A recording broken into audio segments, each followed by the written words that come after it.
একাধারে গীতিকার, সুরকার, সঙ্গীত শিল্পী এবং আরও অনেক অধ্যায় তিনি পার করেছেন। যদি তিনি বেঁচে থাকতেন তাহলে 100-এ পা দিতেন। সলিল চৌধুরীর কথা বলছিলাম। আমার সঙ্গে রয়েছে একদিকে ইমন আর একদিকে রয়েছে লগ্নজিতা। তারা দুজনেই আজকে এই শোটা, যেটা আমরা সলিল সন্ধ্যা আমরা উদযাপন করছি, সেই উদযাপনে তোমরা দুজনই গাইছো। আমার বক্তব্য ঠিক নয়, আমার প্রশ্ন দুটো এটাই, সলিল চৌধুরী দুজনের কাছে কি, মানে ছোটোবেলা থেকে বেড়ে ওঠার সঙ্গে সঙ্গে মায়ের কাছে হারমোনিয়াম নিয়ে বসার সময় সলিল চৌধুরী এসছে, কতবার দাঁড়িয়ে নক করেছে আর কি এরকম?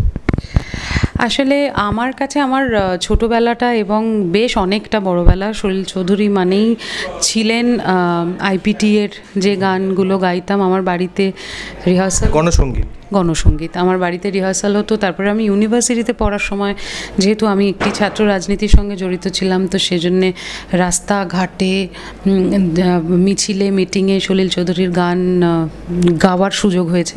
আসলে তখন ভীষণ টানত কথা, তখন ভীষণ টানত ভাব। কিন্তু যত বড় হয়েছি, যত গানের সঙ্গে একাত্ম হয়েছি, আমি তত বুঝতে পেরেছি যে তার এক একটা গান মানে কিন্তু একটা 1 বছরের থিসিস। মানে ওটা হুট করে গেয়ে দেওয়া যায় না, ওটার জন্য ওটাকে নিয়ে যাপন করতে হয়, যেভাবে রবি ঠাকুরের গান আমরা যাপন করি। তো আমার কাছে সলিল চৌধুরী একজন আদ্যপান্থ, কি বলবো, মানে লিভিং লেজেন্ড আমি বলবো। কারণ আমার না এরা তো যান, কিন্তু শিল্প তো থেকে যায়, তার সৃষ্টি তো থেকে যায়। উনি একজন আদ্যপান্ত লেজেন্ড এবং আমার কাছে একজন ইন্সপিরেশন। Thank you. আমি লগ্নজিতার কাছে, তোমার কাছে এই একই প্রশ্ন, ছোটবেলা থেকে বেড়ে ওঠার সময় সলিল চৌধুরী কীভাবে তোমার জীবনে কোনো ছাপ ফেলেছে, এফেক্ট করেছে, মন খারাপ, ভালো লাগায়? আমি ইমনের মতোই, মানে আমি কখনো ছাত্র রাজনীতি বা কোনো রাজনীতিই করিনি, কিন্তু আমার মা বাবা, জেঠু জেঠিমা, আমার মা বাবার যারা ছোটোবেলার বন্ধুবান্ধব, যারা এখনও তাদের বন্ধুবান্ধব, কাছের বন্ধুবান্ধব, তাদের ওই সময়টাই তো ওরকম ছিল। পাড়ায় পাড়ায় দল ছিল, তারা নাটক করতো, নানান রকম পলিটিক্যাল ব্যাপারেও তারা ইনভলভ থাকতো। তো আমাদের পাড়ার একটা ক্লাব ছিল উত্তরণ বলে, যেখান থেকে প্রচুর বড় বড় শিল্পীরা পরে উঠে এসছেন। এবং আমার মা বাবা, জেঠিমা, যেটা বললাম, সবাই ওটার মধ্যে ছিল। এবং আমাদের জয়েন্ট ফ্যামিলি ছিল বললে আমাদের বাড়িটা বড় ছিল, মানে আমরা বড় লোক ছিলাম না, কিন্তু জয়েন্ট ফ্যামিলি, যৌথ পরিবার, তো ন্যাচারালি একটা বড় বাড়ি ছিল, এতগুলো লোক কোথায় থাকবে, একটা বড় ছাদ ছিল। তো উত্তরণের সমস্ত রিহার্সাল হতো আমাদের বাড়িতে। আমার বাবার জাস্ট 2 দিন আগে জন্মদিন ছিল, তো সেই পুরনো বন্ধুরা এসেছিলো, তারা আবার সেই স্মৃতি রোমন্থন করছিল, তখন শুনলাম তাদের কাছে। তো এই পথে এবার নামো সাথী, আজকে ইমন গাইবে, এইগুলো আমি যখন কথার মানেও বুঝতাম না, আমি তখন থেকে শুনতাম। মানে মা হয়তো রান্না করতে করতে গাইছে, জায়গাটা আমিও একটু শুনে নিলাম, আচ্ছা কীরকম হয় একটু শুনে নিলাম। তো এই করতে করতে আর একটা আমার খুব ইন্টারেস্টিং জিনিস মনে আছে, যে আমি ছোটোবেলা আমি অনেক গুরুর কাছে ঘুরে ঘুরে শিখেছি, কারণ আমি এত খারাপ স্টুডেন্ট ছিলাম যে আমাকে বেশি দিন কেউ শেখাতেন না আর কি। যাদের প্রচুর ধৈর্য ছিল তারাই আমাকে একমাত্র অনেক দিন ধরে শিখিয়েছেন। তো আমি ছোটোবেলা থেকে খুব মান্নাদের ভক্ত, এবং আমি এখনও খুব মান্নাদের ভক্ত। এবং আমি ভীষণ ঝগড়া করি, ওই বোকা বোকা ঝগড়াটা, যে কিশোর কুমার ভালো না মান্না দে ভালো, মানে এই বোকা ঝগড়াটা আমার বয়সে এসে আর করার কোনো মানেই হয় না, কিন্তু আমি তাও করি আর কি। এবং হারি, কারণ কিশোর কুমারের ফ্যান ফলোয়িংয়ের সাথে পাল্লা দিয়ে ঝগড়া করাটা একটু মুশকিল। তো আমি একবার মনে আছে একজন টিচারের কাছে গেছিলাম শিখতে, তো উনি আমাকে প্রথম প্রশ্ন করেছিলেন যে তুমি কাদের ফ্যান, আর ফ্যান শব্দটাই উনি ব্যবহার করেছিলেন, কারণ আমিও ছোট ছিলাম, ভক্ত টক্ত ওসব বলেননি। তো আমি কিছু না বুঝেই বলেছিলাম যে আমি সলিল চৌধুরী আর মান্নাদের ফ্যান। তো উনি বলেছিলেন যে ও তাই, আচ্ছা তাহলে তোমাকে শেখাবো। তো মানে, এবং আজকে ইমন তো গাইছে পথে এবার নামো সাথী, আমি গাইছি না জানে কিউ। আমি একটু আগে বাকিদের বলছিলাম যে আমি গানটা আমরা 2-3 দিন রিহার্স করলাম সৌমচির চোরেন্দ্রদার একাডেমিতে, এবং ওটা করে আমি আমার সমস্ত মিউজিক কম্পোজার বন্ধুদের, সিনিয়রদের অবশ্যই না, যারা আমার বন্ধু, তাদের আমি সবাইকে ফোন করে বলেছি যে শোন, আমি তো 3 দিন ধরে এই গানটা প্র্যাকটিস করলাম, মানে তোরা just everybody put together, and you people are amazing and brilliant, মানে তাদের সবার এখন নাম আছে। ভাবলাম যে তোরা জাস্ট চাইলেও 100 বার মরে গিয়ে 200 বার বেঁচে উঠলেও তোরা এই গান, মানে এইরকম গান, মানে ও যেটা বলছিল যে একটা থিসিস, আমি যে গানটায় যে না জানে কিউ বা পাগল হাওয়া, ওটার মধ্যে যে কি অবসকিওর কিছু গ্যাপিং আছে, এটা তো আমরা ছোটোবেলা থেকে শুনছি গানটা, অ্যাটলিস্ট আমি শুনছি, সবাই শুনছে, সবাই অনেকে হয়তো মন দিয়ে শুনেওছেন, কিন্তু আমি আলাদা করে আর গ্যাপিংয়ে মন দিইনি যে আরে ঠিক আছে কথা শুনছি, সুর শুনছি, আবার গ্যাপিংয়েও মন দেবো। গাইতে গিয়ে আমাকে মন দিতে হলো, এবং আমিও কনফিউজ, সৌম্যজিৎদাও কনফিউজ, মানে আমরা সেই হাতে কর গুনছি, এই করছি। তো উনি এক একটা লাইনের মধ্যে এমন সমস্ত গ্রামার ঢুকিয়ে দিয়েছেন যে মানে অশিক্ষিত হয়ে সলিল চৌধুরীর গান গাইতে হলে একদিনে বেরিয়ে পড়বে যে তুমি অশিক্ষিত এবং তুমি এটা জাস্ট করতে পারবে না। যেন আমারটা গাইতে গিয়ে আমি বুঝতে পেরেছি যে আমি এখনও যথেষ্ট অশিক্ষিত সলিল চৌধুরীর গান গাওয়ার জন্য। আমার এখনও অনেকটা সময় লাগে বুঝতে সলিল চৌধুরীর গান। হয়তো তাকে দেখনি কেউ, কিংবা দেখেছিলে ছিন্ন শত আঁচল ঢেকে শীর্ণ দেহখানি, ক্লান্ত পায়ে পায়ে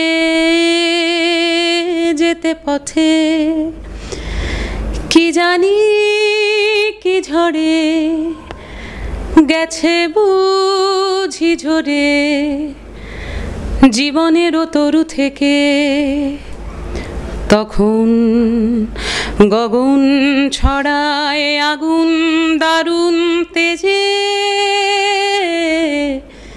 সেই মেয়ে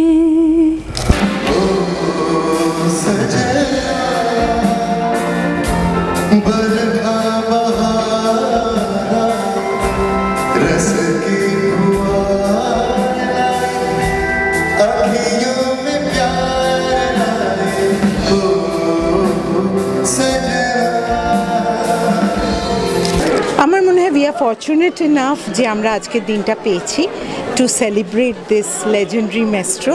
Our unfortunate we did not experience his being living, কিন্তু আজকে ছোট ছোট বাচ্চারা, টিচাররা যেভাবে ভালোবাসা দিয়ে আজকে প্রোগ্রামটা প্রেজেন্ট করলো, আমার মনে হয় it speaks a lot about school education, college education which is beyond textbooks. এটা কিন্তু বইয়ের পড়াশোনার বাইরে একটা এত বড় ইন্ডিয়ান মিউজিশিয়ানকে সেলিব্রেট করা, এটা it's our pride, techno India groups pride. আর সুযোগটা হাতছাড়া করার মতন কোনো ইচ্ছে আমার ছিল না, and that is why we took this project. আর we are so thankful to Soumyajit আর Sourendra because they agreed to come on the platform, যার জন্য তাদের মতন একটা ভীষণ ভালো টিম, যেখানে পরমের কবিতা বা লগ্নর গান, আজকে ইমনের গান দিয়ে আমরা, আর ওদের ডিরেকশন দিয়ে আজকে আমরা সেলিব্রেট করছি। আই ফিল আজকে তো সবে শুরু হলো, গোটা বছর গোটা দেশ সেলিব্রেট করবে। অন্তরা চৌধুরীও মনে হয় আজকে করছে জিডি বেল্লাতে। So it's our way of celebrating, it's our way of showing আমরা ওনার গানকে, ওনার ভাবনাকে, ওনার কবিতাকে কতটা ভালোবাসি। So it's just showing tribute and showing a gratitude towards. Somlata, Salil Chowdhury তোমার কাছে কি? আমার মনে হয় আমি নতুন কিছু উত্তর দেবো না, মানে he is definitely an institution. ওনার আরও বেশি করে এই অনুষ্ঠানটা করার ক্ষেত্রে যেটা মনে হয়েছে, গানগুলো শুনছিলাম রিহার্সালে বা নিজেও যেটা গেয়েছি, he is definitely an institution. মানে ওনার থেকে কম্পোজিশনের খুঁটিনাটি, স্বর চেনার যে ব্যাপার, প্রচুর কিছু শেখার আছে। মানে ওনার কম্পোজিশনগুলো ভালো করে স্টাডি করলে আই থিঙ্ক অনেক কিছু শেখা যাবে। লগ্নজিতা বলছিল যে সলিল চৌধুরী এমনি এমনি গাওয়া যায় না, মানে একটু শিক্ষা দরকার, নাহলে পুরোটা বেরিয়ে আসবে আর কি, খোল নলচে বেরিয়ে আসবে। সেটাকে তুমি সহমত? হ্যাঁ, কিছু গান তো ডেফিনেটলি মানে কানে খুব সহজ লাগে, কিন্তু ঠিকভাবে সূক্ষ্মভাবে শুনে গাওয়ার সময় ডেফিনেটলি মনে হয় যে না, অতটাও সহজ নয়। একটা গান যদি তুমি শোনাও, জাস্ট দু কলি যদি হয়। যে গানটা আজকে অনুষ্ঠানে গাইলাম সেটাই দু।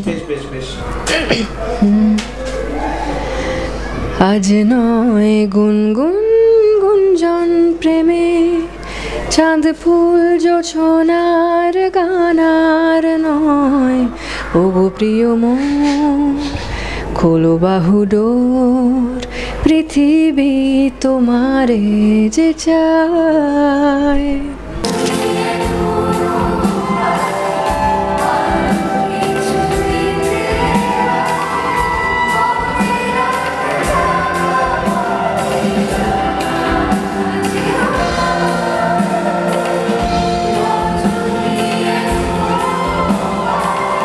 এখনো অবধি যার যার সঙ্গে আমি ব্যাকস্টেজে কথা বললাম তাদের কাছ থেকে কিছু কিছু জিনিস আমরা জানতে পেরেছি সলিল চৌধুরীর ব্যাপারে সম্বন্ধে। তার মধ্যে কয়েকটা যেগুলো পরমদাকে জানানো হয়নি, অনেকজন এটা বলে যে সলিল চৌধুরী না অশিক্ষিত হয়ে গানটা গাওয়া যাবে না। সলিল চৌধুরী শিখতে গেলে বা সলিল চৌধুরী গান গাইতে গেলে কিছুটা শিক্ষা প্রয়োজন, কারণ হয়তো মনে হবে খুব সহজ সুর, খুব সহজ কথা, কিন্তু যত ইনডেপথে ভাবা যাবে তখনই বোঝা যাবে যে এই আসল মানে, শব্দগুলোর আসল মানে। তোমারও কি সেই একমত? সেটা আমাকে সোমলতা বলেছে, লগ্নজিতাও বলেছে। দেখো, আমি যদি বলি যে গান এমন জিনিস, যে কোনো শিল্পী চান সেই গান আরও আরও আরও মানুষের মধ্যে ছড়িয়ে পড়ুক, সব থেকে বেশি সংখ্যক মানুষ সেই গান গুনগুন করুন। তো আমি নিশ্চিত সলিল চৌধুরীও তাই চাইতেন।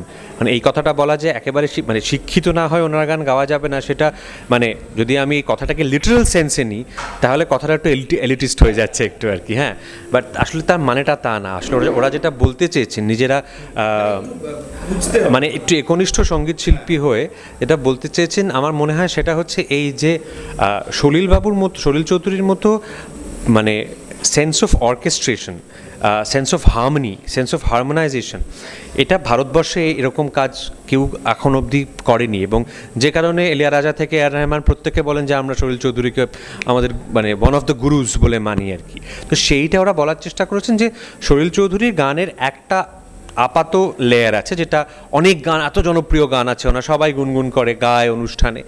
আবার তার অনেকগুলো পরত আছে, সেই পরতগুলো বোঝার জন্যে হ্যাঁ কোথাও একটা হয়তো মানে যা হয় মানে যেটা সাহিত্যের ক্ষেত্রেও সত্যি, একজন পাঠক যখন একটা মানে খুব উচ্চ মানের একটা সাহিত্যকর্ম সে তার একজন সাধারণ পাঠকেরও পড়তে ভালো লাগে, আবার যিনি অ্যাকাডেমিশিয়ান, যিনি কি বলবো, যিনি সাহিত্য নিয়ে গবেষণা করছেন, তিনি আবার তার আরও 5-6টা লেয়ার খুঁজে বার করেন। তো সলিল চৌধুরীর গানের ওই লেয়ারগুলো সব থেকে বেশি আর কি, যে সহজ একদিকে দেখতে গেলে অনেক গানই সহজ, অনেক গানই ভীষণভাবে গুনগুন করা যায়, ভীষণ জনপ্রিয়, আবার অন্য দিক থেকে দেখতে গেলে সহজ নয়ও বটে।